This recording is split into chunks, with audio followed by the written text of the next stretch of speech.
يصلون على النبي يا أيها الذين آمنوا صلوا عليه وسلموا تسليما اللهم صل على سيدنا مولانا محمد وعلى آل سيدنا مولانا محمد।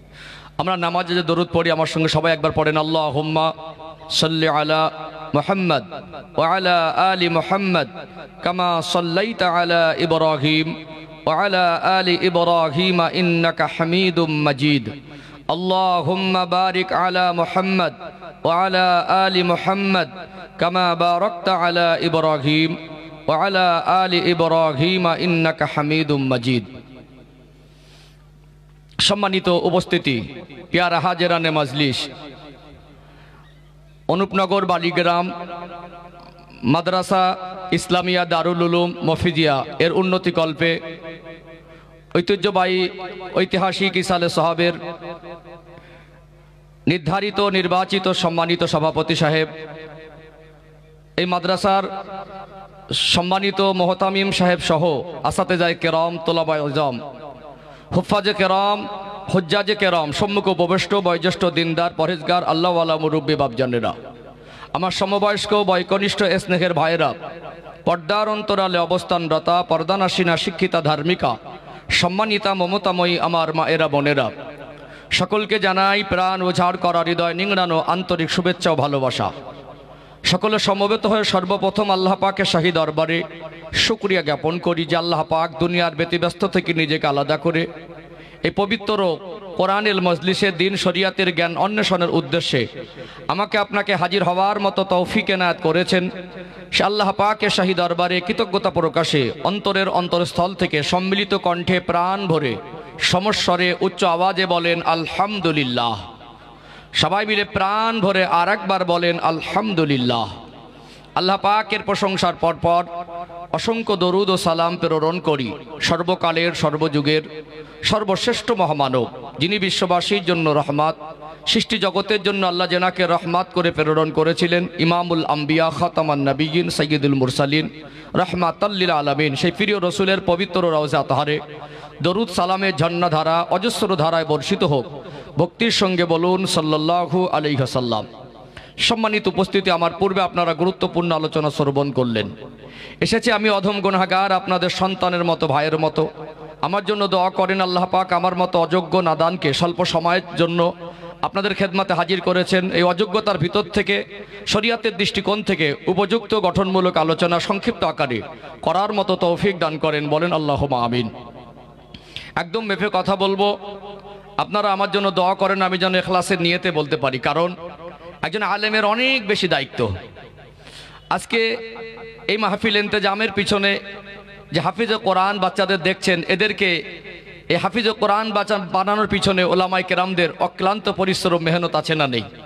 আশপাশ এলাকা সহ এই গ্রামবাসীর প্রত্যেকটা মানুষের সহযোগিতা, আন্তরিক দোয়া, ভালোবাসা এবং মাদ্রাসার প্রতি তাদের অতিরিক্ত ভালোবাসা আছে বলে আজকে মাদ্রাসাটা এখানে সুষ্ঠুভাবে চলছে।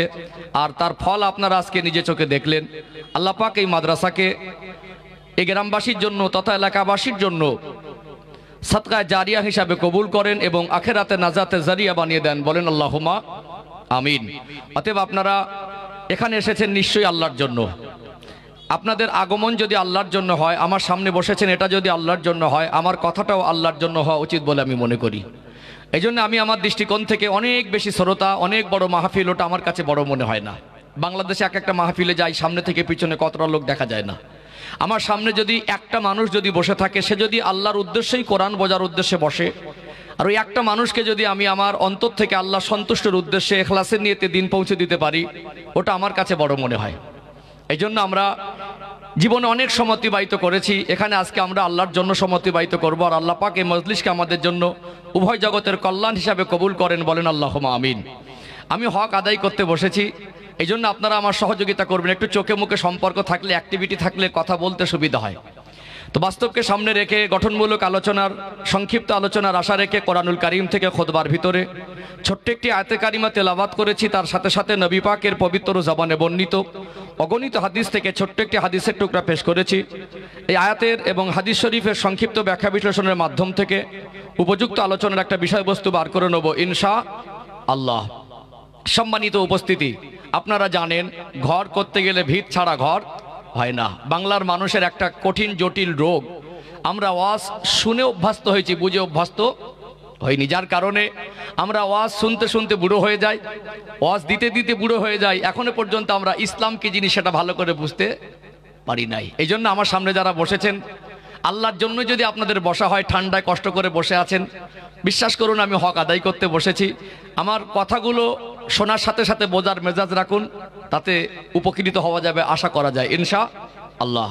চলুন একটু ভিত তৈরি করে নিন। আপনারা যদি আমাকে একটু সাথ দেন, আমাকে যদি একটু সহযোগিতা করেন, আমি আলোচনা ধাপে ধাপে আগে বাড়াবো ইনশাআল্লাহ। একটু ভিত তৈরি করে নেই। ভিত তৈরি করতে গেলে ওয়াজ বোঝাতেও সুবিধা হবে এবং বুঝতেও সুবিধা হবে। তো কোরআনুল কারীম থেকে যে আয়াতে কারিমা তেলাওয়াত করেছে আপনারা শুনেছেন, জানেন কোরআন শরীফে 30 পারা আছে। ৪র্থ নাম্বার পারা ২য় নাম্বার পৃষ্ঠার শুরুতে পাবেন। ১১৪টি সূরা আছে। ৩য় নাম্বার সূরা আল ইমরান। এই সূরা আল ইমরানের ১০২ নাম্বার আয়াত খুতবার ভিতরে পড়েছি। আল্লাহ পাক বলছেন, ইয়া আইয়ুহাল্লাযীনা আমানু, হে বিশ্বাসী বান্দা বান্দিরা, ইত্তাকুল্লাহা হাক্কা তুকাতি, তোমরা আমি আল্লাহকে ভয় করার মতো ভয় করো। ওয়ালা তামুতুন্না ইল্লা ওয়া আনতুম মুসলিমুন, মরতে যদি হয় পরিপূর্ণ মুসলমান না হয়ে মৃত্যুবরণ করো না। আয়াত আপনারা একাধিকবার শুনেছেন, এটা আমি জানি। প্রায় ওলামায়ে কেরামরা বলেন, একটা হলো আরবিক টু বাংলা ট্রান্সলেট, শব্দ অর্থ করা, একটা তরজমা, একটা তাফসীর। একটু বিস্তারিত আলোচনার দরকার আছে না নেই? এই আয়াত যদি একটু গভীরভাবে আলোচনা করা যায়, পর্যালোচনা করা যায়, ইনশাআল্লাহ এর ভিতর থেকে আমাদের অনেক কিছু জানা যাবে, বোঝা যাবে, জীবন পরিবর্তনের সবক পাওয়া যাবে ইনশাআল্লাহ। একটু ধাপে ধাপে ভিতরে যাওয়ার চেষ্টা করি। কাটা কাটা ৩টে বাক্য সূরা আল ইমরানের ১০২ নম্বর আয়াতে আমি ছোট ছোট করে ব্যাখ্যা দিই, বিস্তারিত অবকাশ নেই, কারণ এই সময়টা রাত ভারী হচ্ছে। তো বাংলার মানুষকে ওয়াজ বোঝানো এই জন্য কঠিন, বুঝতেও চায় না, বোঝার মেজাজও নেই। সুর টানটাকে অনেকে ওয়াজ মনে করে। আমি সুর টান দিয়ে কথা বলি, আপনারা আমাকে জানেন, আমার কথাগুলো অনেক সুর টান দিয়ে বক্তব্য রেখেছি, আজকেও রাখবো। কিন্তু সুর টানটাকে আমি আমার দৃষ্টিকোণ থেকে ওয়াজ মনে করি না, ওটা ওয়াজের সৌন্দর্য। যদি সুর টানটাই ওয়াজ হয়, বলুন গানেও তো সুর আছে, কাওয়ালিতে সুর আছে। আবার দেখবেন কোরআনুল কারীম তেলাওয়াত করা হয় সুর দিয়ে। বাংলার পরিবেশ ওয়াজ নসিহতে একটু সুর চলে, কিন্তু আমাদের উদ্দেশ্য সুর নয়। উদ্দেশ্য কোরআন বোঝা, উদ্দেশ্য দ্বীন শরিয়ত বোঝা, উদ্দেশ্য ইসলামকে বোঝা, উদ্দেশ্য আল্লাহর বিধান নবীর তরিকাকে বুঝে আমালে জিন্দেগিতে বাস্তবায়ন করা। যদি এই ওয়াজকে সুর দিয়ে কেউ পছন্দ করেন, অনেকে করেন না, যদি সেটাও যদি দিতে হয়, তো আমরা হানাফি মাযহাবের মানুষ, আমাদের দৃষ্টিকোণ থেকে সুর টানটাকে আমরা হারাম মনে করি না। এটাকে দেব, অসুবিধা নেই, কিন্তু উদ্দেশ্যের বাইরে যাওয়া উচিত নয়। চলুন একটু ছোট ছোট করে আমি ভিত তৈরি করে নেই, ইনশাআল্লাহ ওয়াজ বোঝাতে সুবিধা হবে। আল্লাহ পাক সূরা আল ইমরানের ১০২ নম্বর আয়াতে প্রথম অংশে বলছেন, ইয়া আইয়ুহাল্লাযীনা আমানু, যারা ঈমানদার, যারা মুমিন, যারা মুসলমান, আল্লাহ তাদেরকে সম্বোধন করে বলছেন। কি বলছেন? ইত্তাকুল্লাহা হাক্কা তুকাতি, তোমরা আমি আল্লাহকে ভয় করার মতো ভয় করো। একটা হলো ভয় করা, আর একটা করার মতো করা, দুটোর মধ্যে অনেকটাই পার্থক্য। অনেক উদাহরণ দেওয়ার ছিল, জাস্ট একটা উদাহরণ দেই, যদি আপনাদের ধৈর্য থাকে, রেসপন্স পাই, তার একটা উদাহরণ দেবো ইনশাআল্লাহ। ১ নম্বর উদাহরণ দেখবেন, আমরা মানুষ, আমরা কখনো কখনো শারীরিকভাবে অসুস্থ হই না? কে কখন অসুস্থ হবে এটা আমাদের জানা নেই। হঠাৎ মনে করুন প্রচণ্ড মাথার যন্ত্রণা হচ্ছে, বা পেটের যন্ত্রণা হচ্ছে, বা জ্বর হলো, বা পাতলা পায়খানা হয়, বা জটিল কোনো কঠিন রোগ হয়। রোগ হলে আমরা কি করি? ব্যতিব্যস্ত হয়ে যাই, কখন সুস্থ হব, ঠিক না? ঠিক। মাথার যন্ত্রণা যদি হয়, সারাদিনের মধ্যে যদি একদম না কমে, কতবার মনে পড়ে যে আমার সুস্থ হওয়া দরকার, কখন ভালো হবে, এই মনে পড়ে কি পড়ে না? 1 সপ্তাহ গায়ে জ্বর কমছে না, এর জন্য আমরা একটা ডক্টর দেখাই, যদিও ডক্টরটা ঔষধ দেখায়, ঔষধ খেতে হয়, ডক্টর দেখাতে হয়, এটা চিকিৎসা পদ্ধতি নেওয়া জায়েজ আছে। ঔষধটা ওসিলা, ভালো করার মালিক আল্লাহ। 1 সপ্তাহ ঔষধ খাওয়ার পরে যখন জ্বরটা না কমে, ওই সময় আমরা মাঝে মাঝে মনে করি ডক্টর হয়তো ভালো ঔষধ দিচ্ছেন, আবার ডক্টর চেঞ্জ করি। একটা জটিল রোগ ভালো হচ্ছে না, 1 মাস 1.5 মাস যখন মানুষ ওই রোগে আক্রান্ত হয়ে কষ্ট পায়, মানুষ টাকা না থাকলে ধার করে চিকিৎসা করে, ধার না পাইলে যদি কেউ কারোর কাছে ধার দেনা না চেয়ে পায়, অনেক সময় ভিক্ষা করেও চিকিৎসা করে। তো আমরা দেখেছি, আমরা যখন শারীরিকভাবে অসুস্থ হই, সুস্থতার জন্য আমাদের ভিতরে একটা ব্যতিব্যস্ত দেখা দেয় কি দেয় না? কিন্তু আমরা যখন আমাদের আমালে জিন্দেগি নষ্ট হয়ে গেল, আমাদের আদর্শ নষ্ট হয়ে গেল, মনুষ্যত্ব নষ্ট হয়ে গেল, নীতি নৈতিকতা নষ্ট হয়ে গেল, এর জন্য আমাদের ভিতরে কোনো পরিবর্তনের চেতনা দেখেছেন? দিনে আল্লাহ 5 বার ডাকছেন হাইয়া আলাস সালাহ, বান্দা নামাজের জন্য। আমার রব, আমার মনিব, সৃষ্টিকর্তা আল্লাহ আমায় ডাকছেন। একবার আমার সাড়া দেওয়ার সময় হলো না। এক সপ্তাহে 35 বার ডেকেছেন, এক মাসে 150 বার ডেকেছেন। আল্লাহ পাক এরকম মাসের পর মাস আমাদের জীবন থেকে চলে যাচ্ছে, ডাক দিচ্ছেন। একটা মানুষ বেনামাজি তো বেনামাজি হয়েই আছে, ওর ভিতরে পরিবর্তনের কোনো চেতনা নেই, ব্যতিব্যস্ততা নেই। মদ খাচ্ছে তো খেয়েই যাচ্ছে, সুদ খাচ্ছে তো খেয়েই যাচ্ছে, অন্যায় জুলুম করছে তো করেই যাচ্ছে। মানুষের ভিতরে যদি ওই 1 মাস বেনামাজি হয়ে আছে, 1 বছর সুদ খেয়ে আছে, 1 বছর ঘুষের মধ্যে আছে, 1 বছর অন্যায় অত্যাচারের ভিতরে আছে, হারামের মধ্যে লিপ্ত আছে, 1 বছর যদি মাথার যন্ত্রণা না কমতো কতবার মনে হতো ভালো হব, মনে হতো না? কিন্তু ওর ভালো হওয়ার জন্য এই মানুষের চরিত্র, আমলে জিন্দেগি, আখলাক, নীতি নৈতিকতা, আদর্শ নষ্ট হয়ে গেল। এই ভালো হওয়ার কথা আর মনে জাগেনের অর্থ হলো আল্লাহর ভয় নামক জিনিসটা আমাদের অন্তরে কম। আল্লাহ পাক এই জন্য বলছেন ইত্তাকুল্লাহা হাক্কা তুকাতি, তোমরা আমাকে ভয় করার মতো ভয় করো। আল্লাহর ভয়ের পরিমাণ যার অন্তরে যত বেশি, তার জীবন গোনা থেকে তত পবিত্র বেশি। কুল্লু বানি আদামা খাত্তাউন, প্রত্যেকটা আদম সন্তানই গুনাহগার। আমরা কেউ বলতে পারবো না আমরা নিষ্পাপ। অতএব সম্মানিত ভাইয়েরা, আমরা যে গুনাহগার, গুনাহগারদের মধ্যে এক শ্রেণীর গুনাহগারকে আল্লাহ ভালোবাসেন। তারা কারা? যারা গুনাহ করার পর অনুতপ্ত হয়। আল্লাহ আমি ভুল করেছি, সে বান্দার হক যদি নষ্ট করে ফেলে, দেখবেন ক্ষণিকের জন্য তার মনে একটা অনুতপ্ত হয় যে ভাই আমি হঠাৎ রেগে গিয়ে তোকে একটা কষ্ট দিয়ে ফেলেছি, মাফ করে দিই। এরকম মানুষ আছে না নেই? গোনা হয়ে গেলে তার ভিতরেই অনুশোচনা, অস্থিরতা, অনুতপ্ত যে আমার দ্বারা একটা খারাপ কাজ হয়ে গেছে। এই ফিরে আসতে গেলে আল্লাহর ভয় নামক জিনিসটা দরকার। এই জন্য আল্লাহ বলছেন আমাকে ভয় করার মতো ভয় করো। এই কথাগুলো বুঝতে পারছেন তো? আমি যদি সুর টান দিয়ে বলতাম এগুলো অত সহজে বোঝানো যেত না। ধৈর্য আছে, আর একটা পয়েন্ট বলবো, আল্লাহর ভয়ের উপরে একটা পয়েন্ট বলবো। চলুন আর একটা পয়েন্ট বলি, আরেকটু ক্লিয়ার হবে ইনশাল্লাহ। আমি বলছিলাম আমি তো সব সমাজে চলছি, দেখছি, একদম প্র্যাকটিক্যালি আমি উপলব্ধি করি আজকে ম্যাক্সিমাম মানুষের ওয়াজ বোঝার মেজাজ নেই, শোনার মেজাজ আছে। কালকে সকালবেলা বলবে ভীষণ ওয়াজ হয়েছে, ভীষণ ওয়াজ শুনেছি, কি শুনলে হিসাব মেলাতে পারে না। ঠিক বলছি না ভুল বলছি? সম্মানিত ভাইরা, চলুন আরেকটা দৃষ্টান্ত দিই আপনাদেরকে। আমরা মুসলমান সবাই, কিন্তু মুসলমানদের মধ্যে এক শ্রেণীর মানুষ আছেন, তানারা হলেন মুমিন।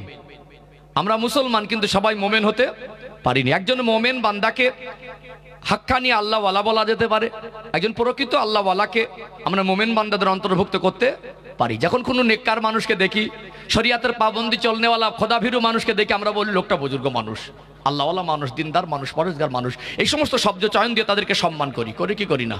করি না? অতএব মোমেন বান্দা আর আমাদের মধ্যে পার্থক্য দেখুন। যারা মোমেন তাদের জীবনের থেকে আমাদের জীবনের গোনার পরিমাণ বেশি না কম? বেশি না কম? গোনার পরিমাণ আমাদের বেশি, তাদের কম। তারা আমাদের থেকে কাঁদেন বেশি না কম? গোনা কম, কাঁদছেন বেশি, আর আমাদের গোনা বেশি, কাঁদছি কম। পার্থক্য বুঝতে পেরেছেন? আপনাদের অন্তরে আল্লাহর ভয় নামক জিনিসটা ছিল। আল্লাহ এই জন্য বলছেন আমাকে ভয় করার মতো ভয় করো। চলুন এই শেষ বাক্যটার থেকে আমরা আলোচনার বিষয়বস্তু বার করে নেবো। ধৈর্য আছে তো নাকি? হ্যাঁ, শেষ বাক্য থেকে একটু আমরা আলোচনার বিষয়বস্তু খুঁজে নেবো ইনশাআল্লাহ। এখানে আমার এই আয়াতের শেষ অংশে অনেক কিছু বোঝার আছে, বোঝাবার আছে। আল্লাহ বলছেন ওয়ালা তামুতুন্না ইল্লা ওয়া আনতুম মুসলিমুন, মরতে যদি হয় পরিপূর্ণ মুসলমান না হয়ে মৃত্যুবরণ করুন না। ভালো করে খেয়াল করুন, কি না হয়ে? মুসলমান না হয়ে। এই জায়গায় রাখি, বলুন আমাদের জন্মটা হয়েছে কি মুসলমান হিসাবে, বড় হয়েছি মুসলমান হিসাবে, বেঁচে আছি মুসলমান হিসাবে। এর জন্য আমরা গর্ববোধ করি আমরা মুসলমান হিসাবে বেঁচে আছি না, আর মরতে চাই আল্লাহর কাছে। এই জন্য বললি আল্লাহ মরণের সময় যেন ইমানের কলেমা নসিব হয়। জন্ম মুসলমান হিসাবে, বেড়ে ওঠা মুসলমান হিসাবে, বেঁচে আছি মুসলমান হিসাবে, মরতে চাই মুসলমান হিসাবে। আই কার্ডে, আধার কার্ডে, পাসপোর্টে, প্যান কার্ডে, জমির দলিলে, জাতিতে মুসলমান। আল্লাহ সূরা আলে ইমরানের 102 নম্বর আয়াতে শেষ অংশে বলছেন ওয়ালা তামুতুন্না ইল্লা ওয়া আনতুম মুসলিমুন, মরতে যদি হয় পরিপূর্ণ মুসলমান না হয়ে মৃত্যুবরণ করো না। তাহলে এই মুসলমান শব্দের অর্থটা কি? কথা কি বুঝতে পারছেন? ঠান্ডায় বসে আছেন, ধোকা দেওয়ার জায়গা না। আমি আপনাদের মন জয় করতে বসেনি। মন জয় করা আলাদা, আর হক আদায় করা আলাদা। একজন বক্তা ওয়াইজ মোকাররি যদি মনে করেন সামনে যারা বসে আছেন ওদের মনটা খুশি করব, এটা অত্যন্ত সহজ। বিভিন্ন কথাবার্তা দিয়ে মন জয় করা যায়, কিন্তু আল্লাহর সন্তুষ্টের উদ্দেশ্যে হক আদায় করাটা কঠিন। কোরআনের থেকে ভালো কথা, হাদিস শরীফের থেকে ভালো কথা আমার পক্ষে আপনার কাছে উপহার দেওয়ার মতো আর ক্ষমতা নেই। এই কথা যদি কারোর ভালো না লাগে, কোরআন হাদিসের বাইরে গিয়ে তার ভালো লাগানো কথা বলা একজন আলেমের দায়িত্বও নয়। কথা ঠিক বললাম না ভুল বললাম? আচ্ছা বলুন, এই যে বলছিলাম এবারে কথাগুলো বাস্তবে মেলান তো। আমরা শুনে অভ্যস্ত হয়েছি, বুঝে অভ্যস্ত হয়নি। আজকে মুসলমান শব্দের অর্থ সবাই বোঝে বলে মনে হয়? আজ কত একটা বেসিক পয়েন্ট আমাদের ঘাটতি দেখুন। আমরা ওয়াজ শুনে শুনে বুড়ো হয়ে গেলাম। আমরা দেখবেন এখন পণ্ডিতের অভাব নেই, বিশিষ্টজনের অভাব নেই, জ্ঞানীগুণীর অভাব নেই। আজকে মানুষ কেউ কারোর জায়গা থেকে ছোট হতে চায় না, সবাই মনে করে আমি মহাপণ্ডিত। কিন্তু একটা বাড়িতে 5 জন 7 জন ফ্যামিলি, এই ফ্যামিলি মেম্বার সেও জানে না মুসলমান শব্দের অর্থ কি, তার পরিবারের সদস্যরা কেউ জানে না। আঘাত দেওয়া উদ্দেশ্য নয়, কাউকে ছোট করা আক্রমণ করা উদ্দেশ্য নয়। আপনারা এই গ্রামের মানুষ, আশপাশ এলাকার মানুষ, আপনারা বলেন তো সবাই কি মুসলমান শব্দের অর্থ বোঝে? তাহলে যে মানুষটা আজ পর্যন্ত 20, 30, 40, 50 বছর বয়স মুসলমান শব্দের অর্থটাই বুঝলো না, ওর দ্বারা মুসলমান হওয়া পরিপূর্ণ সহজ হবে না খারাপ কঠিন হবে? আর বাস্তবেই তাই। আমরা গাড়ি বাড়ি করেছি, রাস্তাঘাট উন্নতি করেছি, জামা কাপড় আপডেট করেছি, আমরা আমাদের ইমান আমলকার আপডেট করতে পারলাম না। এই মুসলমান শব্দের অর্থ জানা দরকার আছে না নেই? আছে না? ধৈর্য আছে তো নাকি? আমি সুর টানে যাবো। বাংলার পরিবেশ তো সুর টান ছাড়া মানুষ আর বুঝতে চায় না। একটু জাস্ট এই আয়াতের ব্যাখ্যা দিয়ে নেই, আমি সুর টানে চলে আসবো ইনশাল্লাহ। আপনার ধৈর্য ধারণ করে আল্লাহর কোরআনের জন্য তো এগুলো আমাদের সময় দেওয়া দরকার, ঠিক তো নাকি? সম্মানিত ভাইয়েরা, তাহলে মুসলমান শব্দের অর্থ হলো স্বইচ্ছায় আত্মসমর্পণকারী। শব্দটা হার্ড হয়ে গেছে, একটু খুলে ব্যাখ্যা করি। আমরা যে কালেমা পড়েছি লা ইলাহা ইল্লাল্লাহ, আল্লাহ পাক ছাড়া আর কোনো উপাস্য নাই। অতএব তামাম কুল কায়নাতের স্রষ্টা আল্লাহকে রব বলে মেনেছি মনে, আমি আমার ব্যক্তিগত মতে আজ থেকে আর চলতে পারবো না। চলার ক্ষমতা আছে বলে যা ইচ্ছা যেভাবে ইচ্ছা সেভাবে চলতে পারবো না। বলার ক্ষমতা আছে বলে যা ইচ্ছা তাই বলতে পারবো না। করার ক্ষমতা আছে বলে যা ইচ্ছা তাই করতে পারবো না। খাওয়ার ক্ষমতা আছে বলে যা মন চা তাই খেতে পারবো না। আল্লাহকে রব বলে মেনেছি মানে আল্লাহর কাছে আত্মসমর্পণ করেছি, আল্লাহর হুকুমের মধ্য দিয়েই চলবো। মুহাম্মাদুর রাসূলুল্লাহ সাল্লাল্লাহু আলাইহি ওয়াসাল্লাম, অর্থাৎ আমরা আমাদের নবীকে নবী বলে মেনেছি মানে আমার মাথার চুলের থেকে পায়ের তলা পর্যন্ত আমার ছাটকাট লেবাস পোশাক চালচলন আখলাক চরিত্র চিন্তা চেতনা আদর্শ আমার নবীর মতো হবে। এই আল্লাহ এবং রসুলের কাছে স্বেচ্ছা আত্মসমর্পণ করে দেয় তাকে বলা হয় মুসলমান। চলুন একদম পানির মতো পরিষ্কার হয়ে যাবে। আর একটা উদাহরণ দেই। আজকে পশ্চিমা দেশগুলোতে যারা হাই এডুকেট,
সম্মানিত ভাইরা বুঝতে পাচ্ছেন?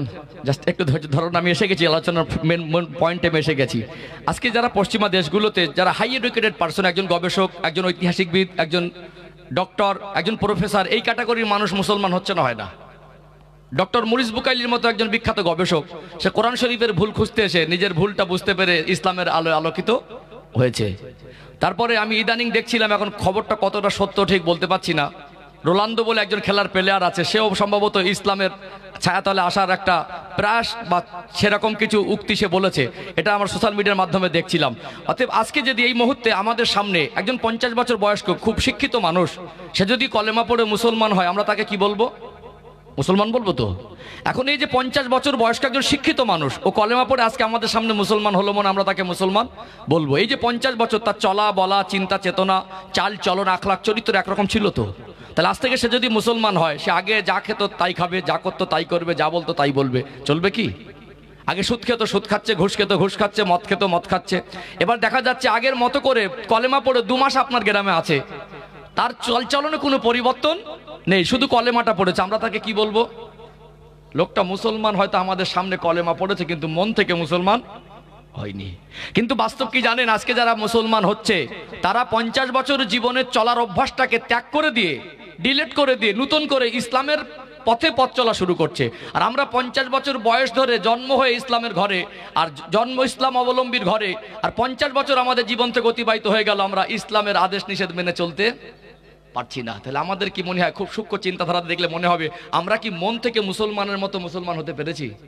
আমরা তো শুধু I card, Aadhaar card, pan card, জমির দলিল, বাপ সূত্রে মুসলমান, দাদা সূত্রে মুসলমান, ভাই মুসলমান তাই মুসলমান, লম্বা জামা পরি, মাথায় টুপি দেই তাই মুসলমান। আমাদের আখলাক, চরিত্র, নীতি, নৈতিকতা, আমলে জিন্দেগি কি মুসলমানের মতো হয় বলে মনে হয়? তাহলে আল্লাহ এই জন্য বলছেন ওয়ালা তামুতুন্না ইল্লা ওয়া আনতুম মুসলিমুন, মরতে যদি হয় পরিপূর্ণ মুসলমান না হয়ে মৃত্যুবরণ করো না। এক কথায় কোনটা হারাম কোনটা হালাল, কোনটা করণীয় কোনটা বর্জনীয়, কোনটা নেকি কোনটা গোনা, কোন কাজ করলে জান্নাতে যেতে হবে কোন কাজ করলে জাহান্নামে যেতে হবে আমরা জানি কি জানি না? জানি, কিন্তু মানতে পারছি না কেন? এটা সব থেকে বড় প্রশ্ন। অর্থাৎ একটা সমস্যার একটা হলো সমাধান। আজকে আমরা সমাধান খুঁজবো। আজকে আলোচনার বিষয়বস্তু আমরা ইসলামিক জীবন ব্যবস্থাকে কিভাবে আমালে জিন্দেগিতে বাস্তবায়ন করব। এই যে ধৈর্য ধারণ করলেন, একটা আলোচনার রুট বের হলো, একটা আয়াতের ব্যাখ্যা থেকে একটা আলোচনার রুট বার হলো ইনশাল্লাহ। আজকে মানুষ পরিবর্তন হয় না কেন 3টে পর্বে আলোচনা করব। খুব বিস্তারিত সময় নেব না, যেহেতু রাত ভারী হচ্ছে, আমার পরে আরও একজন বক্তা আছেন, এই জন্য বেশি সময় নেওয়া উচিত হবে না। 1 নম্বরে আলোচনা করব পরিবর্তন দরকার আছে কিনা। 2 নম্বর আলোচনা করব পরিবর্তন মানুষ হয় না কেন। 3 নম্বর আলোচনা করব পরিবর্তন হবে কিভাবে ইনশাআল্লাহ। সমাধানটা দরকার আছে না নেই? কাউকে আক্রমণ করা, আঘাত করা এটা আমাদের উদ্দেশ্য নয়। আমাদের কওমের মানুষের জীবনে ইসলামের আলো কিভাবে বাস্তবায়ন হবে সেই বিষয়গুলো মানুষের কাছে বেশি বেশি করে উপস্থাপন করা দরকার আছে না নেই? আমি যে কটা কথা বলবো কোরআন হাদিসের আলোকে থেকে বলবো ইনশাআল্লাহ। এই জন্য আমি প্রথম পর্বে পরিবর্তন দরকার আছে কিনা এটা তুলে ধরছি।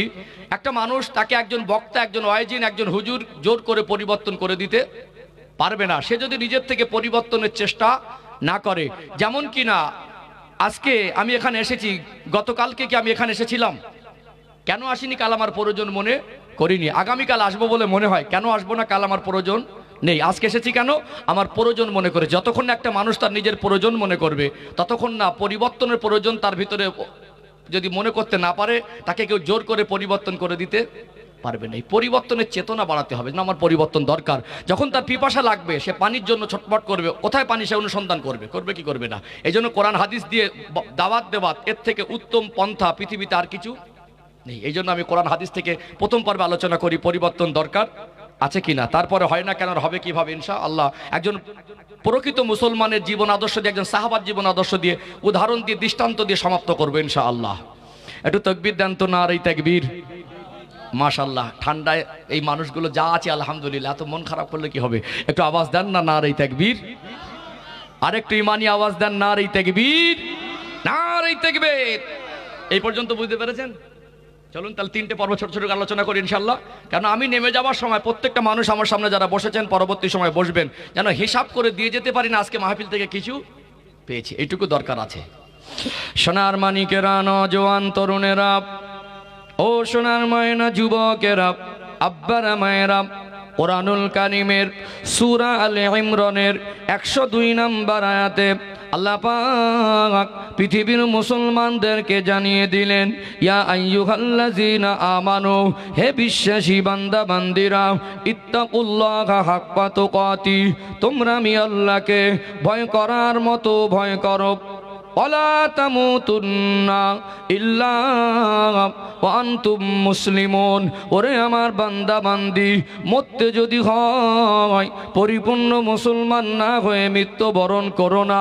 পরিপূর্ণ মুসলমান হতে গেলে আল্লাহর আদেশ নিষেধগুলো মানা দরকার আছে না নেই? আমার রাসূলুল্লাহর আদর্শে আদর্শিত হওয়া দরকার আছে না নেই? ও ভাইরা, বাবাজিরা, পরিবর্তন দরকার আছে কিনা? চলুন আর একটা আয়াত আপনাদের কাছে তুলে ধরি। কোরআনুল কারীম খুলবেন, 15 নম্বর পারা, 18 নম্বর পৃষ্ঠা। সূরার নাম হলো সূরা আল কাহাফ, আয়াত নাম্বার 49, 49 নম্বর আয়াতে আমার আল্লাহ পৃথিবীর মানুষকে স্মরণ করিয়ে দিলেন বিচার দিবসের কথাটা। ময়দানে মাহশরে যেদিন আমার আল্লাহ বিচার করার জন্য, হিসাবের জন্য সমস্ত মানুষকে ওঠাবেন, সেই দিনের কথাটা আল্লাহ স্মরণ করিয়ে দিলেন। ওদিয়াল কিতাব, আমি আল্লাহ বিচারের দিনে তোমাদের সামনে তোমাদের অর্জনকৃত নামায়ে আমালের খাতাটা খুলে দেব। এর দ্বারা আল্লাহ বুঝিয়েছেন, বলুন তো দেখি 24 ঘন্টা আমরা যে জীবন অতিবাহিত করছি প্রতিনিয়ত, প্রতিদিন, বিগত জীবনে যা করেছি, বর্তমানে যা করছি, ভবিষ্যতে যা করব, সব কিছু আমার আল্লাহ রেকর্ড করছেন কি করেন না? দুনিয়ার মানুষ যদি সামান্য সিসি ক্যামেরা দিয়ে মোবাইল দিয়ে ক্যামেরা আবিষ্কার করে মানুষের চলন বলনকে অঙ্গভঙ্গিকে রেকর্ড করতে পারেন, আমার আল্লাহ কি বান্দা বান্দির নামায় আমাল রেকর্ড করতে পারেন না? দুনিয়ার মানুষের ধারণকৃত ছবি ঘোলা ঝাপসা হতে পারে, যে হার্ড ডিস্ক মেমোরি স্টোরে রাখা হয় ওটা ডিলেটার ফরম্যাট হয়ে যেতে পারে। আমার আল্লাহ বান্দা বান্দি যে নামায় আমাল সংরক্ষণ করছেন, দুনিয়ার মানুষ জোর করে ডিলেট করে দিতে পারবে না। ও ভাইয়েরা, বাবাজিরা, মরে গেলাম ফুরিয়ে গেল এটা নয়, যা করেছি যা করছি করবো এটা শেষ এটা নয়। মরণের পরে একটা জগৎ আছে, ওটা আলামে বারজাক, কবরের জগৎ। ওই জগৎটাও শেষ নয়। আখিরাতের জীবনে প্রত্যেকটা মানুষকে বিচার দিবসে হিসাব দিতে হবে কি হবে না। সেই দিন যদি আল্লাহর সামনে দাঁড়াতে হয়, আর আমার আল্লাহ ওই বনজরটাকে, ওই বিচার দিবসের কথাটাকে স্মরণ করিয়ে দিলেন, ওয়াউদিয়াল কিতাব, আমি আল্লাহ মনুষ্য জাতির অর্জনকৃত নামায়ে আমালের খাতাটা তার সামনে খুলে দেব। ফাতারাল মুজরিমিনা মুশফিকিনা মিম্মা ফি, পাপী পাপিষ্ঠ অপরাধী গায়ের দাপট দেখিয়ে যারা গোনা করত, আমি আল্লাহর আদেশ নিষেধের সীমা লঙ্ঘন করত, মরণের চিন্তা করত না, আযাবে জাহান্নামের ভয় করত না, কবরের আযাবের ভয় করত না, মন মর্জি জীবন যাপন করত, দুনিয়ায় যারা দাপট দেখিয়ে বেড়াতো, সেই দিন দাপট দেখানোর মতো ক্ষমতা কারণ হবে না। আমার আল্লাহ জানিয়ে দিলেন, ফাতারাল মুজরিমিনা মুশফিকিনা মিম্মা ফি, ওই দিন পাপী পাপিষ্ঠ অপরাধী দিগকে আতঙ্কিত আর ভীত সন্ত্রস্ত অবস্থায় দেখা যাবে। আজ তারা দাপট দেখিয়ে বেড়াচ্ছে, সেদিন তারা দাপট দেখানোর ক্ষমতা কেউ পাবে না। পাবে কি? মানুষের ভিতরে দেখবেন সীমা লঙ্ঘনের লিমিটটা কতটা ক্রস হয়ে গেছে। মদ খাচ্ছে তো খেয়েই যাচ্ছে, হুজুর বলছে তো আমার বাপের কি। বন্ধনের ব্যাংকে থেকে সুদ নিচ্ছে তো নিয়েই যাচ্ছে, ইমাম বলছে, বক্তা বলছে, ওয়াইজিন বলছে, হাদিস কোরআনে বলছে তো আমার বাপের কি, যেন কোনো পরোয়া নেই, বলছে মিটে গেলে আর একটা নেবো। এই সীমা লঙ্ঘনটা লিমিট ক্রস হলো না? আগে পয়সা কম ছিল, এখন দুটো পয়সা হয়ে যাকে বিড়ি খেতে এখন সিগারেট খাচ্ছে। 4 টান মেরে ফেলে দিলে এখন 3-4 টান মারা যাবে, অর্ধেকটা পুড়েছে। পাশ থেকে একজন বললো, দাদা ওটা তো আরো 4 টান মারা যাবে, ফেলে দে আবার একটা ধরাবো। কোনো ব্যাপার নেই, লাপরোয়া। তার অর্থ হয়েছে, সম্পদ দিয়েছে, ইদানিং দেখছে এখন মডার্ন আর ফ্যাশনগিরি দেখাতে গিয়ে মুসলমানের পরিচয় দেয়, অথচ তার স্ত্রীকে, তার সাবালিকা মেয়েকে বেপর্দায় নিজের সঙ্গে করে বাইরে বের করে। হুজুর পর্দা রস করছে তো যেন ওর বাপের কি, কোনো পরোয়া নেই। নামাজ ছেড়ে দিচ্ছে তো দিয়েই যাচ্ছে, গাঁজা খাচ্ছে তো খেয়েই যাচ্ছে, জুলুম অত্যাচার করছে তো করেই যাচ্ছে, মনে করছে যে এখন আমার ক্ষমতা, আমি সব। আজকে দুনিয়া দাপট দেখে বেড়াচ্ছে না? একটা গরিব মানুষ, তার উপরে যদি অবিচার হয়, ওই সময় কেউ যদি তাকে জোর করে একটা গলা ধাক্কা দেয়, এলাকার কোন নাম করা মস্তান যদি বলে, ভাই তুই আমাকে এরকম গলা ধাক্কা দিয়ে, বলে এই মেরেছি আবার মারবো, তোর কিছু করার আছে? এরকম একটা দাপট চলছে না? চলে না? যে যার দাপট দেখিয়ে বেড়াচ্ছে।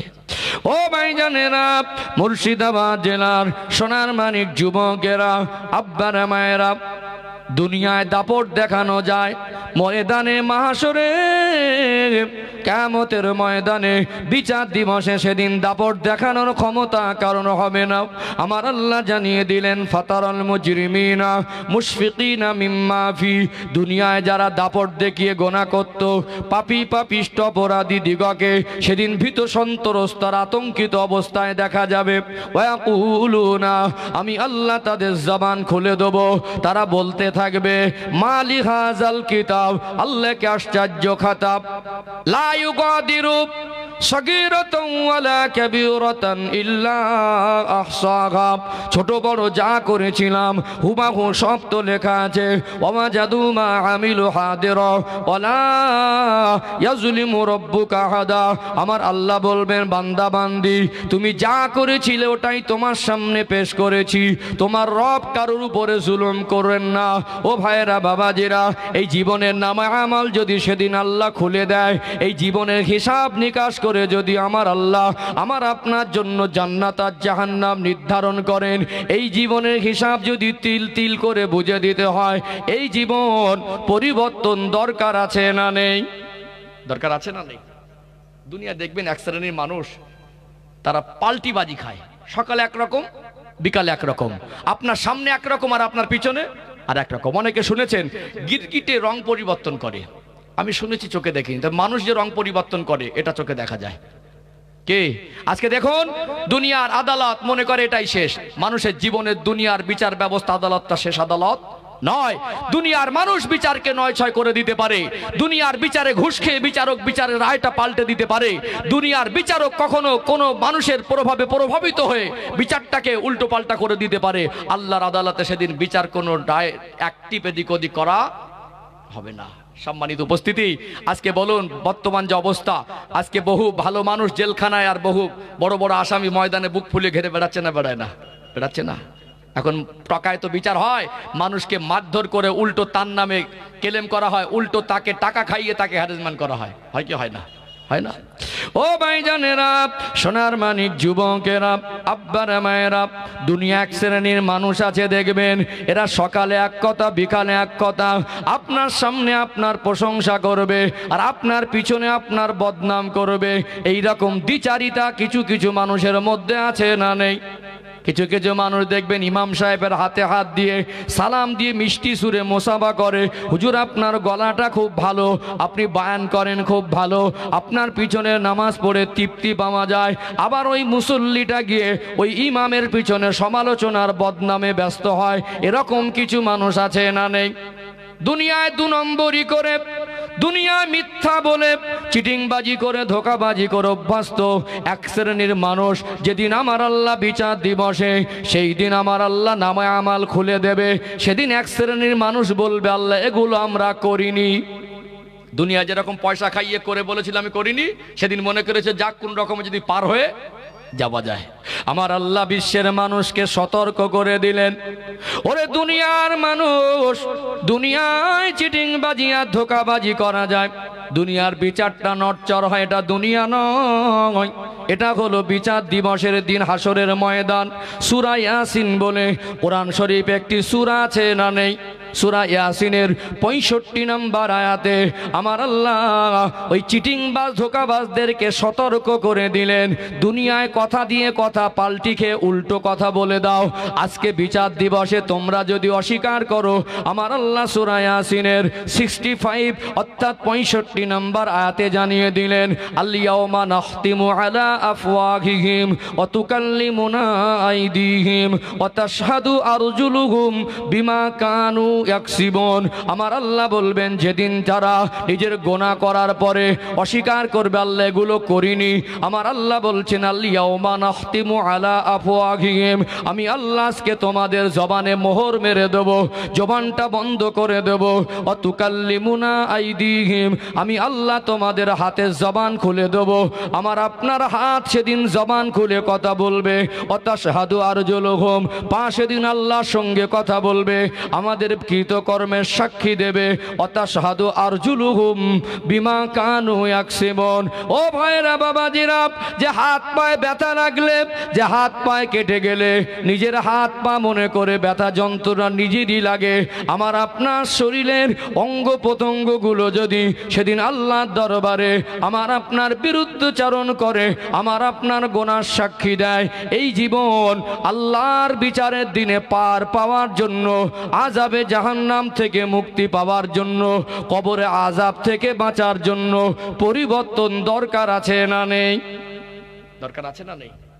এই কথা যদি কারোর ভালো না লাগে, এর থেকে ভালো লাগানো কথা আমার দ্বারা সম্ভব আছে বলা? কি গো, যে কটা কথা বলেছি এই পর্যন্ত একটাও শরিয়াতের বাইরে কথা বলেছি? একটাও বেলাইনে কথা বলেছি? একটাও কাউকে আঘাত দেওয়ার কথা বলেছি? বলিনি। এই জন্য আমি বারবার বলি, আমরা আজকে কিছুটা মানুষ অবুঝতার মধ্যে রয়েছি, অবুঝ, বুঝতে চাই না।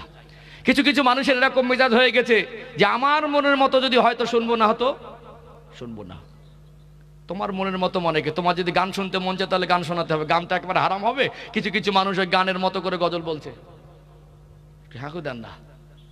কোরআনের থেকে ভালো জিনিস কিছু নেই এখানে, ভালো না লাগার কোনো প্রসঙ্গ ইমানদারের কাছে নেই। কোরআন ভালো লাগে না, তোমার কি ভালো লাগবে? কাউকে আক্রমণ করে কাউকে ছোট করে পরিবর্তন করা যায় না। কোরআনের বাণী দিয়ে মানুষকে হেদায়েতের বাণী পৌঁছাতে হয়। আল্লাহ নবী সাল্লাল্লাহু আলাইহি সাল্লাম সর্বকালের সর্বযুগের সর্বশ্রেষ্ঠ মহামানব, সৃষ্টি জগতের জন্য যিনি রহমত, তিনি মক্কার সবথেকে নিকৃষ্ট মানুষদের কাছে তার উত্তম আচরণ, মধুর ভাষা আর কোরআনুল কারীমের বাণী নিয়ে পৌঁছেছিলেন।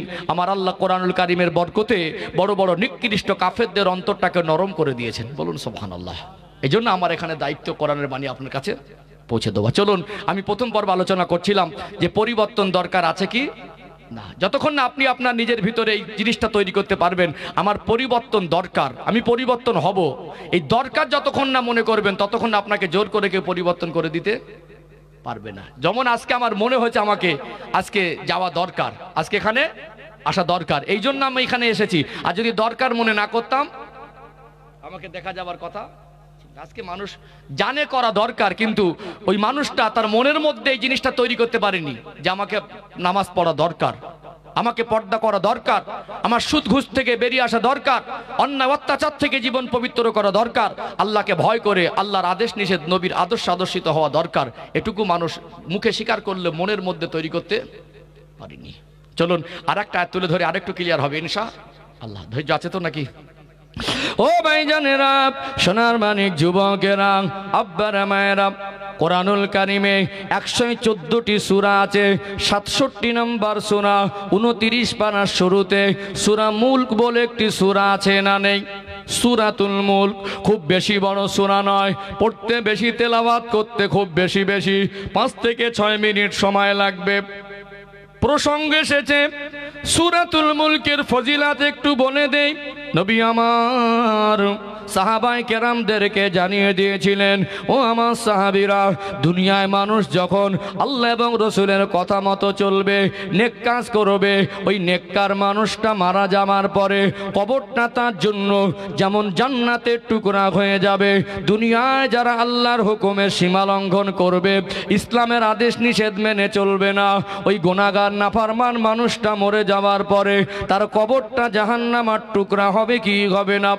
কবরে আযাব সত্য, নেককার মানুষের কবরটা যেমন শান্তির জায়গায় পরিণত হয়, আল্লাহর নাফরমান বান্দা বান্দির কবরটা তেমনি শাস্তির জায়গায় পরিণত হয়। নবী আমার জানিয়ে দিলেন, সাহাবারা, ওই কবরে আযাব থেকে বাঁচতে গেলে তোমরা সূরা মুলক একটু বেশি বেশি তেলাওয়াত করবে। নবী আমার জানিয়ে দিলেন, এশার নামাজ আদায় করে যদি সূরাতুল মুলক তেলাওয়াত করা যায়, ওই মানুষটা মারা যাবার পরে আমার আল্লাহ ওই মানুষটার কবরে আযাবকে আমার আল্লাহ ক্ষমা করে দেবে। যেটা বলেন না সুবহানাল্লাহ। আজকে আমার অনেক সম্মানিত মায়ের এসেছেন, আমি মায়েদেরকে অনুরোধ করি, আমি আপনাদের সন্তানের মতো, কোরআন শরীফ পড়ার পরিবেশটা আমাদের বাড়ির থেকে মোবাইল আসার পরে নষ্ট হয়ে গেছে। আগে ঘরে ঘরে কোরআন খতম হতো, শাশুড়ি একটা খতম, বৌমা একটা খতম, মেয়েটা একটা খতম। এখন সব সিরিয়াল আর নাটক খতম হয়। কে এখন সব ঘরে ঘরে সিরিয়াল খতম হচ্ছে, নাটক খতম হচ্ছে। এ ঘরে এ রুমে শাশুড়ি বৌমা মিলে করছে, বাপ বেটা মিলে করছে, কোরআন খতম আর হয় না। কোরআন শরীফ পড়ার পরিবেশটা নষ্ট হয়ে গেছে, ঘরের ভিতরে শান্তিটাও যেন নেই। দেখেছেন, টাইলস লাগিয়েছে, মার্বেল লাগিয়েছে, এসি লাগিয়েছে, কুলার লাগিয়েছে, চকচকে ঝকঝকে করেছে, কিন্তু মাটির ঘরে যে শান্তি ছিল, মিল মহব্বত ছিল, সেই জিনিসটা আজকে পাকা ঘরের মধ্যে নেই। কারেন্ট ছিল না, উন্নত মানের এত গদি খাট ছিল না, মাটিতে একটা চাটাই বিছিয়ে সারাদিন রৌদ্রে কাজ করে প্রচন্ড গরমে চৈত্র মাসে ওই যে ঘুমিয়েছে সে নামাজ পড়ে এক ঘুমে ফজর। এখন এসি চালিয়ে ভোর 2টো বেজে যায়, 3টে বেজে যায়, তখনও ঘুম আসে না। ঘরগুলোকে আমরা বরকতের জায়গা হিসেবে তৈরি করতে পারিনি। এক একটা ঘরে 5জন 7জন মানুষ, এক সপ্তাহ চলে যায়, একজনও কেউ নামাজ পড়ে না। সে শ্বশুর বুড়ো মানুষ, সে পড়বে, নিজে পড়ে না, তার ছেলে বৌমাকে বলবে কি করে? যদি বৌমাকে বলে মা নামাজ পড়ো, বলে বুড়ো হয়ে মরতে যাচ্ছে, নিজে পড়ে না, আমাকে বলছে। স্বামী সে বলবে কি করে স্ত্রীকে নামাজ পড়ো? স্বামী নিজেই নামাজ পড়ে না, স্ত্রীকে যদি বলে যে নামাজ পড়ো, নিজে পড়ে না, আমাকে বলছে। স্ত্রী দেখছে কেউ যখন পড়ে না, আমি একটু ছাড় পেয়ে গেছি। আজকে আমাদের গার্জেনরা অসচেতন, আজকে আমাদের ভিতরে এই জাহান্নাম থেকে বাঁচার চেতনাগুলো সব নষ্ট হয়ে গেছে। আমরা শুধু আই কার্ডে, আধার কার্ডে, প্যান কার্ডে, জমি দলিলে জাতিতে মুসলমান, বুকে হাত দিয়ে চাপড়ায় আমরা মুসলমান, কিন্তু মুসলমানের অর্থ এখন আমরা বুঝি না।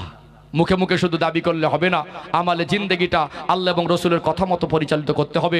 ইসলামের মধ্যে আমাকে আপনাকে আসতে হবে, আত্মসমর্পণ করে দিতে হবে।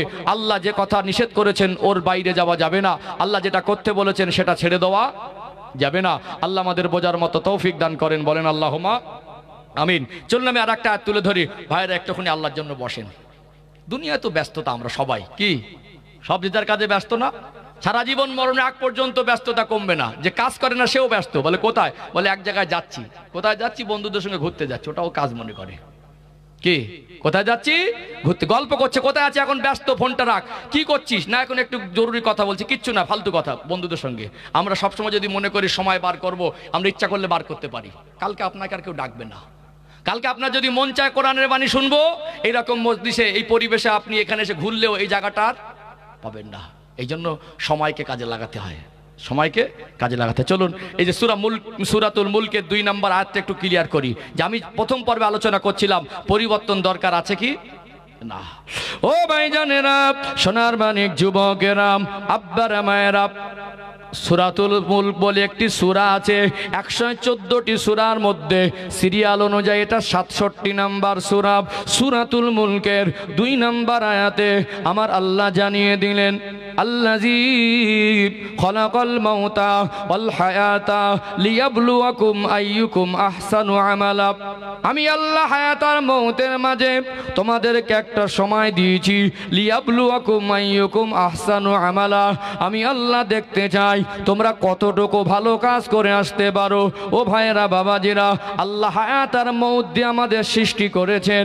এই হায়াত আর মউতের মাঝে যে সময়টা আল্লাহ দিয়েছেন, এটা আমার আপনার হায়াতে জীবন। আমার আল্লাহ এখানে ভালো কাজ করার জন্য পাঠিয়েছেন, না পাঠায় নাই? এখানে একটু ব্যাখ্যা দেব, কেননা একটু যদি ব্যাখ্যা না দেই, আজকে আমাদের নীতি আদর্শ, আমাদের চিন্তা চেতনা এতটা খারাপ হয়ে গেছে, আমরা ভালো আর খারাপকে মিশিয়ে ফেলেছি। আল্লাহ যদি সূরাতুল মুলকের 2 নম্বর আয়াতে বলেন, লিয়াবলুয়াকুম আইয়ুকুম আহসানু আমালা, আমি আল্লাহ দেখতে চেয়েছি তোমাদেরকে কতটুকু ভালো কাজ করে আসতে পারো। এখানে আমাদের প্রকৃত ভালো কাজ কি, এটা আগে ডিসাইড করা দরকার। প্রকৃত ভালো যদি না জানি, তাহলে প্রকৃত আল্লাহর কোরআনুল কারীমের ওই আয়াতের উপরে আমল করা সহজ হবে না। হবে কি? এখানে ব্যাখ্যা এই জন্য দেব বলছি, ব্যাখ্যা দিলে আপনাদের কাছে পরিষ্কার হয়ে যাবে কেন ব্যাখ্যার প্রয়োজন। আজকে আমরা মানুষ ভালো আর খারাপটাকে মিশিয়ে ফেলেছি, খারাপগুলোকে ভালো বলছি আর ভালোগুলোকে খারাপ বলছি। প্রকৃত ভালো কি? আল্লাহ পাক মানুষ্য জাতির জন্য যেটা ভালো, আল্লাহর থেকে ভালো আর কেউ জানে না। যা কিছু ভালো সবকিছু আল্লাহ আদেশ করেছেন। ইসলামের ভিতরে যা কিছু ভালো সবকিছু আল্লাহ আদেশ করেছেন, যা কিছু খারাপ অকল্যাণকর সবকিছু আল্লাহ নিষেধ করেছেন। আল্লাহর আদেশ আর নিষেধ শরিয়াতে ইসলামে আছে না নেই? আছে না? আমরা মানুষ এর থেকে যদি বেশি বুঝতে চাই, আমাদের মতো অবুঝ আর কেউ হবে না। কারণ সৃষ্টিকর্তা রব আল্লাহ থেকে মানুষ্য জাতির জন্য কোনটা কল্যাণকর আর কোনটা অকল্যাণকর আর কেউ ভালো জানে না। এই জন্য এর বাইরে একজন ইমানদার, একজন মোমেন, সে ভালো খারাপ নির্ধারণ করতে পারবে না। এই পারমিশন ইসলাম শরিয়াত কাউকে দেয়নি। পৃথিবীর কোন আলেম, সে যত বড় বিদ্বান হোক, যত বড় শিক্ষিত হোক, যত বড় মহামানব হোক, আল্লাহর শরিয়াতের বিধান একটা হারামকে হালাল বলতে পারবে?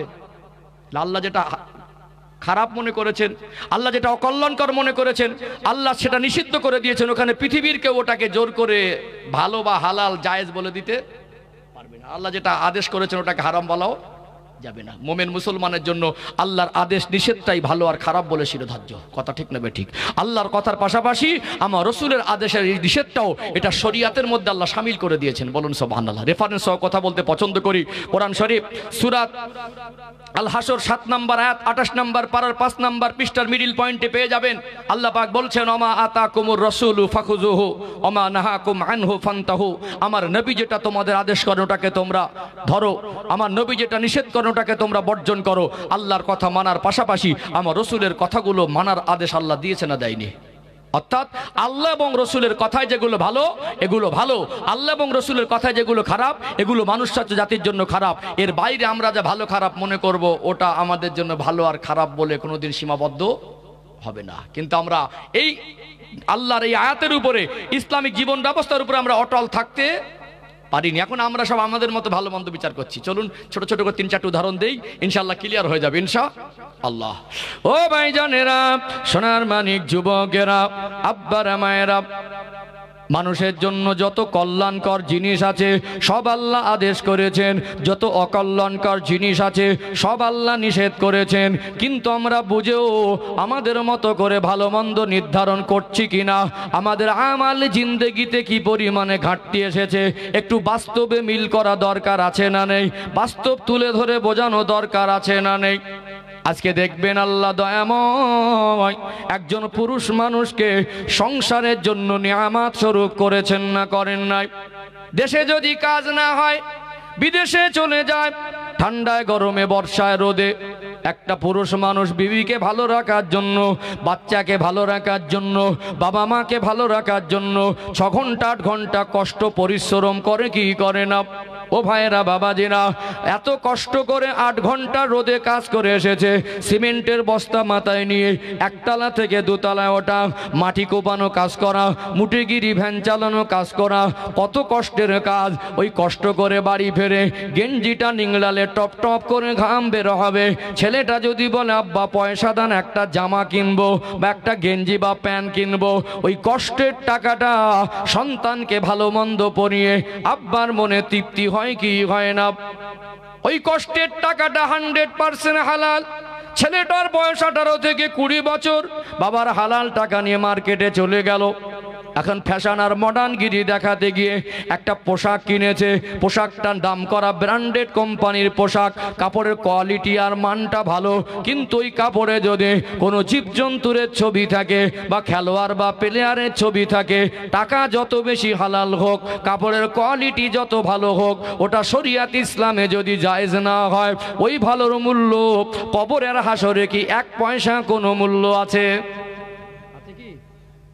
হারাম জিনিসগুলো আমার পরে বন্ধু বান্ধব বলছে তোকে হেভি লাগছে, মাও বলছে তোকে তো ভালো মানিয়েছে, আব্বাও বলছে তোকে তো ভালো বানিয়েছে। এখন ছেঁড়া প্যানে আমাদের সন্তানদের আমাদের চোখে ভালো লাগে, দাড়ি চাচা অবস্থায় ভালো লাগে, হাফ প্যান্ট পরা অবস্থায় ভালো লাগে, কিন্তু আমরা সুন্নতের পোশাকে আমাদের ভালো লাগাতে পারিনি। হায়া লজ্জা এতটাই কমে গেছে, কিছু কিছু বাড়িতে তারা মনে করে সমাজের আমরা বিশিষ্ট জন, আল্লাহ দুটো পয়সা দিয়েছে, এখন অনেক ব্যাপার। বাড়িতে 18 বছর 20 বছর একটা ছেলে হাফ প্যান্ট পরে ঘুরছে, ভাবতে পারেন? শুধু বলে হুজুর রস করেন, পর্দা রস। মেয়েদের শুধু পর্দা আছে, ছেলেদের কি পর্দা নেই? নেই। একটা মেয়ে যদি পেট পিট খুলে ঘোরে, একটা মেয়ে যদি অর্ধনগ্ন হয়ে ঘোরে, পুরো শরীরের কাপড় খুলে দিয়ে ঘোরে, যে পরিমাণে গোনা হবে। একটা পুরুষ মানুষ, সাবালক ছেলে বা মেয়ে, একজন পুরুষ, ওই পুরুষ মানুষের সতর হলো নাভির নিচে কাপড় নামানো যাবে না, হাঁটুর উপরে কাপড় তোলা যাবে না। হায়া লজ্জা যত কমে গেছে, আজ ভাবতে অবাক লাগে। আজকে বড় বড় ছেলেগুলো বাবার সামনে, সাবালিকা বোনের সামনে, মায়ের সামনে হাফ প্যান্ট পরে ঘোরে, কত বাজে লাগে বলেন তো? আমরা বলছি তোকে তো হেভি লাগছে। এ ভালোর মূল্য কবরের হাসরে 1 পয়সা আছে? 10,000 টাকার পোশাকের থেকে তালি দেওয়া পোশাক, ওটা যদি সুন্নাত হয়, রসুলুল্লাহর আদর্শে আদর্শিত হয়, ওই রসুলুল্লাহর আদর্শে আদর্শিত হওয়া ব্যক্তি আল্লাহর কাছে পছন্দের হয়, আর ওই পোশাকটাও আল্লাহর কাছে পছন্দের হয়। বলুন সুবহানাল্লাহ। আমরা সুন্নাতের পোশাকগুলোকে ভালো হিসাবে অনেকে মেনে নিতে জানি, সুন্নাতের পোশাক, কিন্তু হারাম জিনিসগুলোকে আমরা আজকে ভালো বলছি না, বলি না, বলছি না। চলুন আরেকটা পয়েন্ট তুলে ধরি। ও ভাইজানেরা, সোনার মানিক যুবকেরা, আব্বার মায়েরা, সূরাতুল মুলকের 2 নম্বর আয়াত আমি একটু তেলাওয়াত করে বোঝাচ্ছিলাম যে আল্লাহ পাক আমাকে আপনাকে ভালো কাজ করার জন্য পাঠিয়েছেন। প্রকৃত ভালো কি আর প্রকৃত খারাপ কি, এটা আমাদের আগে জানতে হবে। আজকে আমাদের মনুষ্যত্ব এতটাই বিপন্ন, আজকে আমরা নিজেরা চালাক আর বুদ্ধিমান আর শিক্ষিত মনে করলেও আল্লাহর কথাগুলো আমরা আমালে জিন্দেগিতে বাস্তবায়ন করতে পারছি না।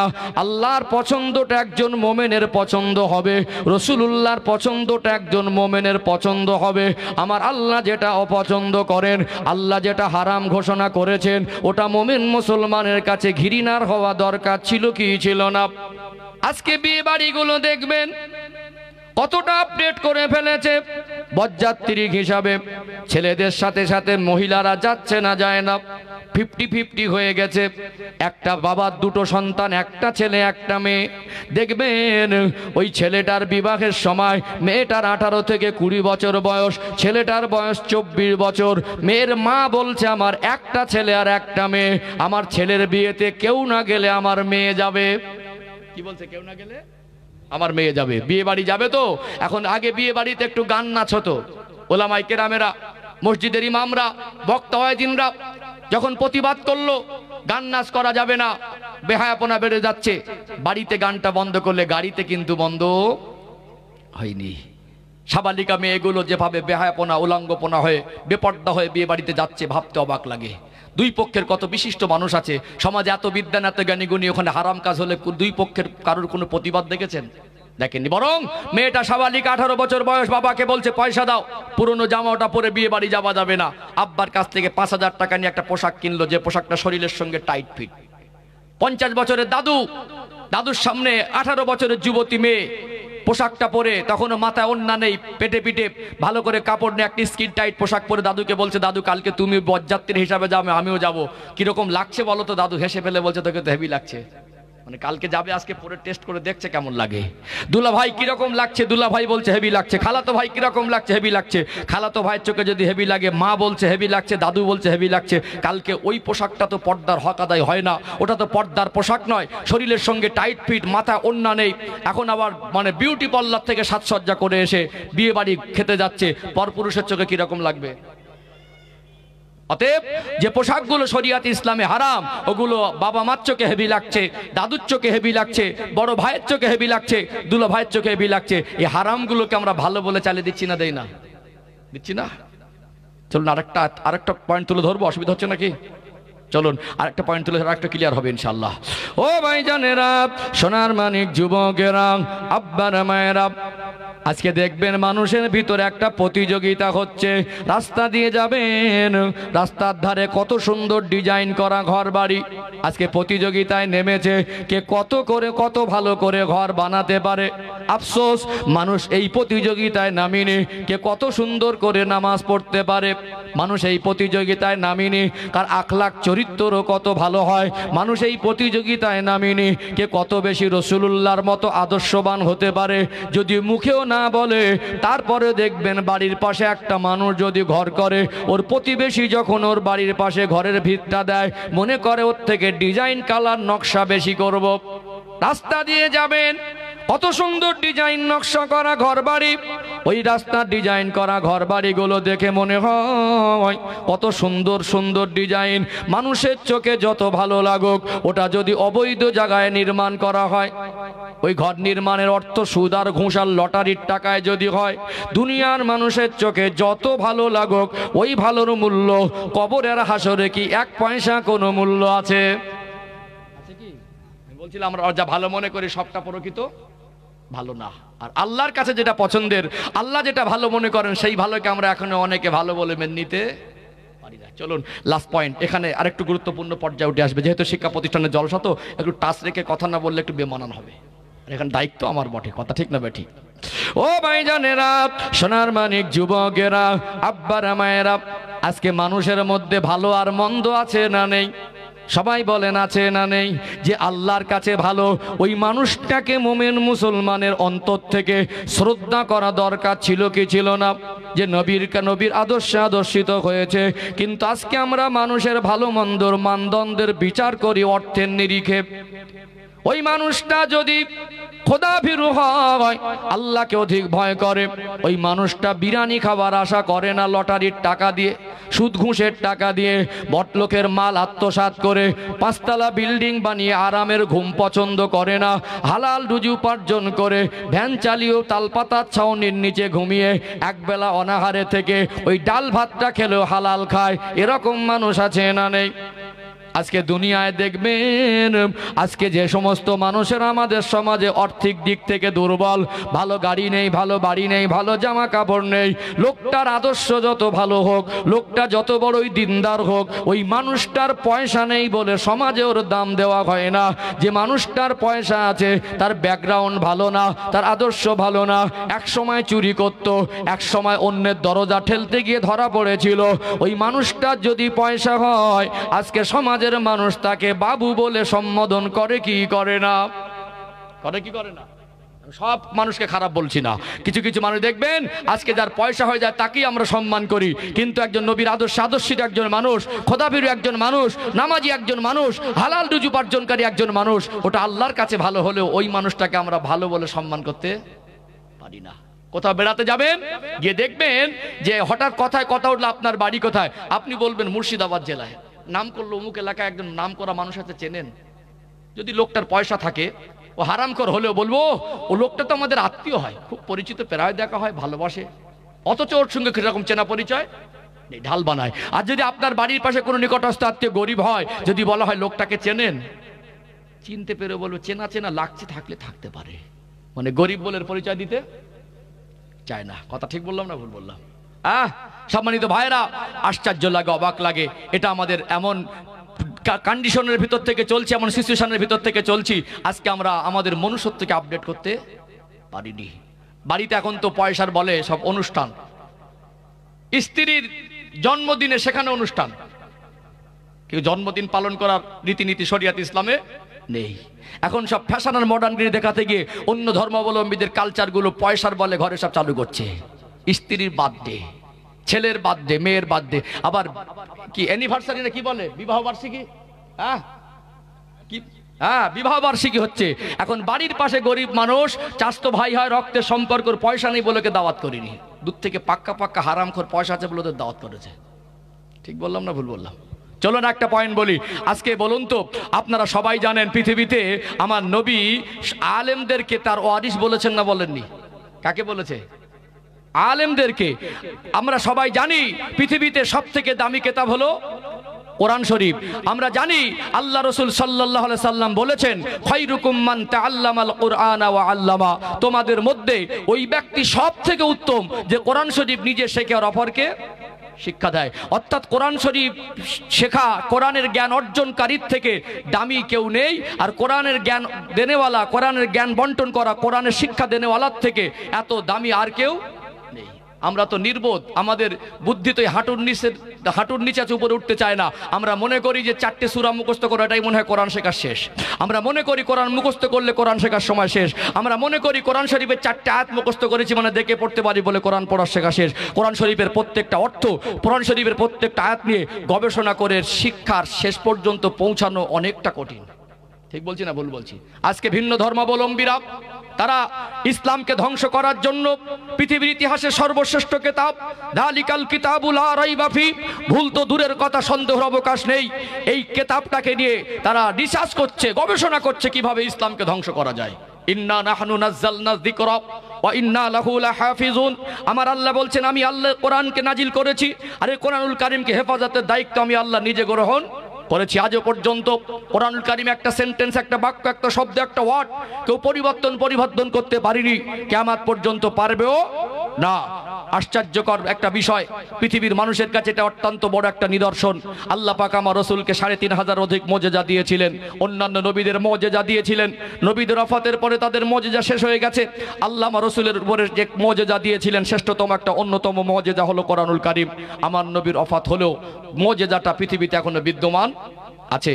পৃথিবীতে যত ধর্ম আছে সব ধর্মগ্রন্থকে নিয়ে আটলান্টিক মহাসাগরে যদি ডুবিয়ে দেওয়া হয়, পরের দিন ওই ধর্মগ্রন্থ পুনরায় উদ্ধার করা তাদের পক্ষে সম্ভব হবে না। কোরআনুল কারীম এমন এক মহামূল্যবান কিতাব। কোরআনুল কারীম আল্লাহর তরফ থেকে এমন এক নিয়ামতি কিতাব আল্লাহ পাক দিয়েছেন, যদি গোটা বিশ্বের সব বড় বড় লিডার, মস্তান, দাদারা মনে করে পৃথিবী থেকে কোরআনুল কারীমকে মিটিয়ে দেবো, কিয়ামত পর্যন্ত সম্ভব হবে না। কিন্তু আজকে বলুন, গোটা মুর্শিদাবাদ জেলায় কজন মানুষ কোরআন শরীফ নিয়ে রিসার্চ করছে, কজন মানুষ কোরআন শরীফ নিয়ে গবেষণা করছে? দেখান তো দেখি। আমরা মনে করি ওই 2-4টে সূরা মুখস্থ করলেই মনে হয় কোরআন শরীফ শেখা হয়ে যায়। কোরআন শরীফের অর্থ বোঝার শেখা, কোরআন শরীফ নিয়ে গবেষণা শিক্ষা, কোরআন শরীফকে নিয়ে মানুষ আজকে যতদিন দুনিয়া জমিনে কোরআনুল কারীমকে আল্লাহ প্রেরণ করিনি, এতদিন বিজ্ঞানের জন্ম হয়েছিল। দেন না, পৃথিবীর বয়স কত বছর? কোথায় আদম আলাইহিস সালাম? আদম আলাইহিস সালাম আদি পিতা আবুল বাশার, আব্বাজান আদম আলাইহিস সালাম, মা হাওয়া আলাইহিস সালাম আসলেন। সেখান থেকে আল্লাহ পাক যুগ যুগ ধরে অসংখ্য নবী রাসূলদের পাঠিয়েছেন না পাঠাই নাই? কয়েক হাজার বছর যদি পৃথিবীর বয়স হয়, 1400 বছর আগে কোরআনুল কারীমকে আল্লাহ আমার রাসূলের উপর অবতীর্ণ করলেন। এর আগে এত বছর ধরে পৃথিবীর মানুষ আবিষ্কার করতে পারেনি কেন?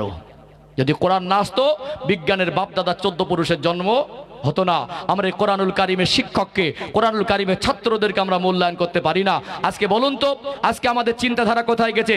আজকে সমাজে এত শিক্ষিত মানুষ আছে, একজন হাই স্কুলের মাস্টার, তার ছাত্র, তার একজন বিশিষ্ট ব্যবসায়ী যার মাসে 5 লক্ষ টাকা রোজগার, 10 লক্ষ টাকা রোজগার, এরকম একজন ব্যবসায়ী মানুষ তার ছেলেকে হাফেজ আলেম বানায়। একজন MBBS ডক্টর, ওই ডক্টরটা তার ছেলেকে হাফেজ আলেম বানাচ্ছে। একজন প্রফেসর লেকচারার তার ছেলেকে হাফেজ আলেম বানাচ্ছে। একজন বিচারপতি জজ তার ছেলেকে হাফেজ আলেম বানাচ্ছে। কেন বানায় না বলুন তো? তার ছেলেকে আলেম বানাতো না? একটু হ্যাঁ দেন।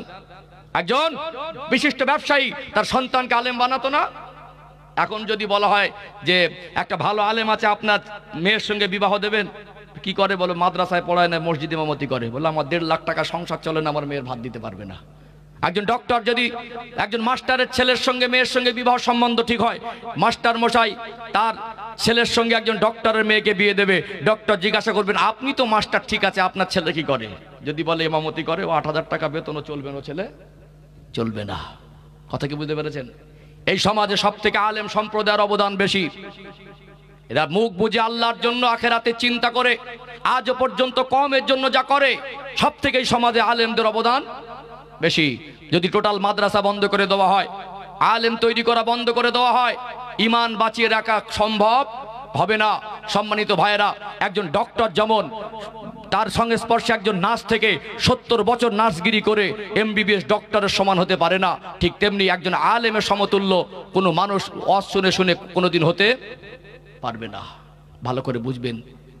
আপনারা আমার ঈমান বাঁচানোর জন্য, হারাম হালালের মাসালার জন্য একজন আলেমের দ্বারস্থ হতে হয় কি হয় না? কিছু মানুষ আলেমদেরকে বলে ভাড়াটিয়া, বলে না? বলে না? যে মানুষটা তার সন্তানকে হাফেজ বা আলেম বানিয়েছেন, এই রকম মানুষের জবান থেকে কোনোদিন ভাড়াটিয়া শব্দ বের হতে পারে না। আজকে সমাজে কিছু নির্বোধ, অপদার্থ, অমানুষ মনে করি, এরা বলে ভাড়াটিয়া। বলুন তো, মরে গেল জানাজাটা কে পড়াবে? কে পড়াবে? কত বড় তুমি বুদ্ধিমান, কত বড় তুমি জ্ঞানীগুণী বিশিষ্ট, কত বড় তুমি দাদা, তুমি লিখে দিয়ে যাও তোমার মরণের পরে বিনা জানাজায় পুঁতে দেই। তোমার যা ছেলে মেয়ে মানুষ করে গেছো, মরণের পরে তোমার জানাজার আগে ওই গোসল দেওয়ার সময় আলেমদের ডাকতে হবে। তোমার যা ছেলে মেয়ে, ও গোসল দেওয়ার পদ্ধতিটাও জানে না। আজকে আমরা সেই আলেমদের অবদান বোঝার চেষ্টা করি না। এমনও ডক্টর আছে, একটা ডক্টর একটা রোগী দেখে, 5 মিনিট রোগী দেখার পর একটা প্রেসক্রিপশন করে দিয়ে 5,000 টাকা 10,000 টাকা ফিস নেয়, আছে না নেই? নর্মাল একজন গাইনোলজি ডাক্তার আছে, 100 রোগী দেখে, এরকম বিখ্যাত ডক্টররা রয়েছে, আপনার আমার এলাকায় রয়েছে। সরকারি চাকরি সে টাকাটাও পায়, হসপিটালে ডিউটি সে টাকাটাও পায়। সকাল থেকে সন্ধ্যা পর্যন্ত ডিউটির ফাঁকে যখন রোগী দেখে, 100 রোগী দেখলে 50,000 টাকা রোজগার করে, ওখানে কারোর বুক ফাটে না। একজন আলেমকে গ্রামের সব শিক্ষিত মানুষ, ধনী ধনী মানুষ, এরা মাদ্রাসার মসজিদের পরিচালক হয়েও একজন আলেমের 10,000 থেকে 12,000 বেতন করতে গেলে এদের বুক ফেটে যায়। ঠিক বলছি না ভুল বলছি? সম্মানিত ভাইয়েরা, এই সমাজে দেখবেন, যদি আমরা এই সমাজ ব্যবস্থাকে পাল্টাতে চাই, যদি কোরআনের শিক্ষার গুরুত্ব বোঝাতে চাই, কাল থেকে আপনাদের এই মাদ্রাসার গোটা পশ্চিমবাংলায় প্রত্যেক ভারতবর্ষের মাদ্রাসা শিক্ষকদের বেতন 1.5 লাখ করে আর 2 লাখ করে করে দেন। দেখেন কিরকম মাদ্রাসায় ভালো ভালো লোকের ছাত্র ছেলে আসে কিনা দেখেন, তখন আলেমদের কদর বুঝবে। আমরা পয়সা হলে একজন মদখোরের জন্য চেয়ার ছেড়ে দেই, একজন ইমামের জন্য আমরা চেয়ার ছাড়তে চাই না। ওই বেতন কম বলে, পয়সা নেই বলে আমরা তাদের যথাযোগ্য সম্মান করি না। আজকে মানুষের মনুষ্যত্ব বিপন্ন, আজকে মানুষের বিবেক বিবেচনা বিপন্ন, অসুস্থ হয়ে গেছে। আজকে আমরা এতটাই নিজের বিবেক বিবেচনার দিক থেকে ক্ষতিগ্রস্ত হয়েছি, আমরা আল্লাহর পছন্দের বান্দা বান্দিকে ভালো বলে আখ্যায়িত করতে পারি না। আল্লাহ আমাদের বোঝার মতো তৌফিক দান করেন, বলেন আল্লাহুম্মা আমিন। আলোচনায় কষ্ট পাচ্ছেন নাকি? ডাক করছেন? কথাগুলো বাস্তব বললাম না অবাস্তব বললাম? আমি শুনে আশ্চর্য হয়েছি। আপনি দেখবেন, আমি খুব সম্ভবত যদি ঠিক বলি তো অবশ্যই আমার কথা আপনারা একমত হবেন। আপনারা সমাজে অনেক ভালো ভালো ভূমিকায়, সমাজ যাতে ভালো হয়, সমাজের মানুষ যাতে উপকৃত হয়, এই সমস্ত ভূমিকায় ওলামা সম্প্রদায়রা বেশি আছে না নেই? আর যে সমস্ত বড় বড় মিশনগুলো হয়েছে, বেসরকারি মিশন, আলামির মিশন থেকে নিয়ে, রহমতে আলম মিশন থেকে নিয়ে, যে সমস্ত বড় বড় মিশনে আজ আমাদের ছাত্রগুলো, আমাদের সন্তানগুলো এরা বেসরকারি মিশনে লেখাপড়া শিখে ডক্টর হচ্ছে, মাস্টার হচ্ছে, IPS হচ্ছে, OC হচ্ছে, DC হচ্ছে, DM হচ্ছে। আজকে এই সমস্ত মিশনের প্রতিষ্ঠাতাদের ইতিহাসগুলো দেখবেন, সব এক একটা আলেম, সব এক একটা আলেম। আমরা তো এদের সহযোগিতা করি না, এদেরকে সেই চোখে দেখি না। আমরা যদি আমাদের বাচ্চাদের ইংরাজি শেখাতে গিয়ে আমরা 1,000 টাকা মাস্টারকে গুনে দিয়ে সপ্তাহে 2 বার পড়াই, কিন্তু আমরা একজন আলেমের পিছনে খরচা করতে পারি না। কোরআন রিসার্চ করার যদি রিসার্চ সেন্টার খুলতাম, কোরআন গবেষণাগার খুলতাম, যদি কোরআনের শিক্ষাকে আরো মজবুত করার জন্য, ইসলামের শিক্ষাকে মানুষের দ্বারে দ্বারে পৌঁছানোর জন্য আমরা প্রত্যেকটা গ্রামবাসী, প্রত্যেকটা এলাকাতে একটা উচ্চমানের সেই রকম আপডেট আধুনিক পর্যায়ের একটা করে শিক্ষা প্রতিষ্ঠান তৈরি করতে পারতাম, তাহলে দেখতেন এই জাতির আরো উন্নতি হতো না? আল্লাহ আমাদের বোঝার তৌফিক দান করেন, বলেন আল্লাহুম্মা আমিন। সম্মানিত ভাইয়েরা, যে কথা বলছিলাম, আমি সূরাতুল মুলকের 2 নম্বর আয়াতের ব্যাখ্যা দিচ্ছিলাম, লিয়াবলুয়াকুম আইয়ুকুম আহসানু আমালা। আল্লাহ পাক আমাদেরকে দুনিয়ায় পাঠিয়েছেন হায়াত আর মৌতের মাঝে, আল্লাযী খালাকাল মাউতা ওয়াল হায়াতা। অতএব এই হায়াত আর মৌত আল্লাহ সৃষ্টি করেছেন, এর মাঝে যে সময় দিয়েছেন, এই সময়টা আমাদের হায়াতে জীবন কতটুকু ভালো কাজ করে